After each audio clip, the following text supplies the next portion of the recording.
आमे बाहरिले आम घर बाहरला बेलू निजर प्राणर भी प्राण आत्मबल्लभता पाखु जाऊँ खाली हाथ में जापरे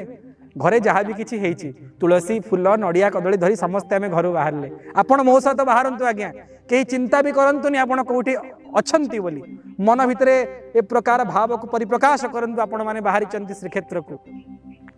पुरी जाति मु 12 मासिया नित्य आमको श्रीक्षेत्र पहुँचवार अच्छी कालिया शांत दर्शन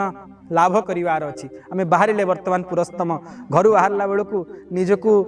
सजाग करी तुलसी फूल महाप्रभु जहाँ जहाँ द्रव्य आम घरे होती शांते व्यवस्था कर धरी बाहर